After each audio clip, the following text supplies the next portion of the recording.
For my final film presentation, I chose to watch and cover J.J. Abrams' 2009 film Star Trek, focusing on his points of view throughout the film to convey the emotions and overall storytelling of the new generation of Star Trek films. This film covers the new origin story of the famous Captain Kirk, Commander Spock, and crew of the USS Enterprise, telling a story of friendship, loss, and duty above all else. Abrams' Star Trek opens with the USS Kelvin's crew coming under attack from an unknown spacecraft. In the beginning, we see George Kirk take command of the USS Kelvin when Captain Rabu goes to the enemy ship to negotiate a ceasefire. When then he is then executed by the unknown ship's captain. The USS Kelvin's crew then swiftly scrambles for an emergency evacuation. George's pregnant wife, who is in labor, is rushed to an escape vessel, while George must stay behind to protect the crew's evacuation.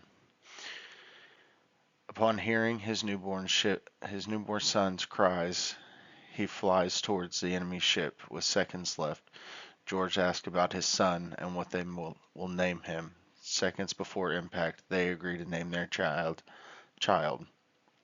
James Tiberius Kirk.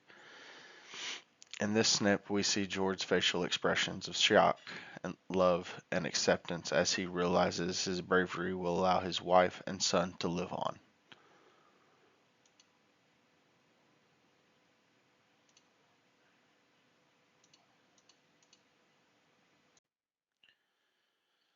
Here we get into the subjective viewpoint of both young Kirk and Spock. We see James Kirk as a young boy rebelling by taking his stepfather's car out for a joyride as he speeds down a lone highway. Here Abrams is showcasing Kirk's ongoing trait of defiance of authority. Moving on to Spock, who has been a child of two worlds, born half Vulcan and half human. Spock is held to Vulcan standards of showing little to no emotion, and science is put above all else. In this scene, we see Spock's limited emotions while he is provoked by some other Vulcans about being half human. Spock is seen giving into his emotions, and he chooses anger over logic. Abrams uses similar close-ups during both of these very two different scenes to showcase the similarities of Kirk and Spock, even during their youth years. Kirk ends up enlisting with Starfleet after he was in a bar fight. Captain Pike of the USS Enterprise persuades him into enlisting after sharing details of serving with his father, George, on the USS Kelvin before its destruction.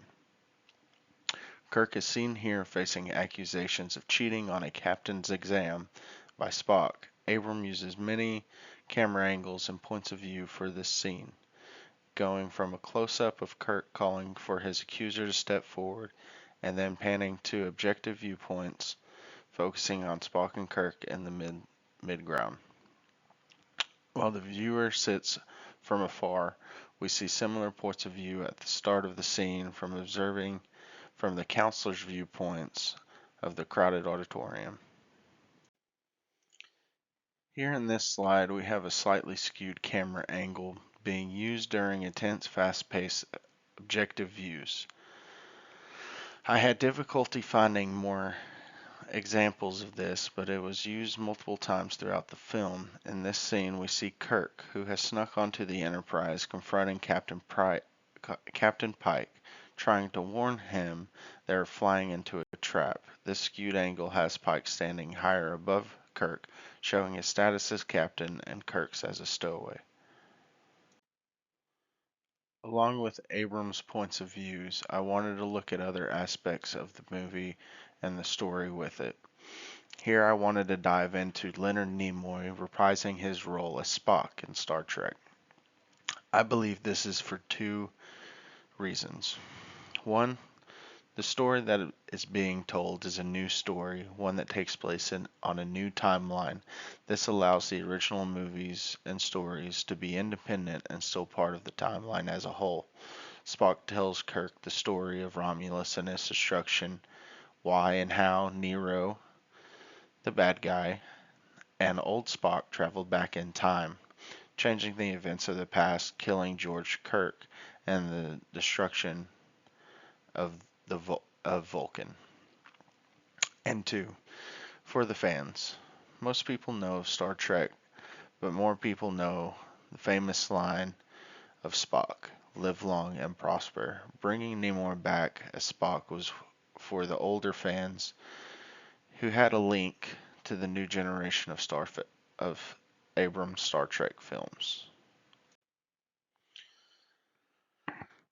Now coming to the end of the film, after Kirk and the crew of the Enterprise rescue Captain Pike and defeat the Romulans, Kirk is seen relinquishing Admiral Pike from command of the USS Enterprise, which we view again from the objective viewpoint. But then transition to the ending of the film with Kirk and the crew of the USS Enterprise getting ready to set off on their journey to explore new worlds and bravely go where no one has gone before, capturing a close-up of Kirk in his rightful place, the captain's chair on the USS Enterprise. Last but not least, I wanted to talk about Abrams' use of lens flares throughout the Star Trek movie. When doing research, I found an interview that he had with Stephen Colbert where Abrams says, and I quote, "I'll say that when we were doing Star Trek, I loved this idea. The reason I wanted to do it was I loved the idea that the future that they were in was so bright that it couldn't be contained and it just sort of broke through." End quote. Having these lens flares throughout the film added a futuristic feel to the overall film, making the fictional film feel more realistic to the audience.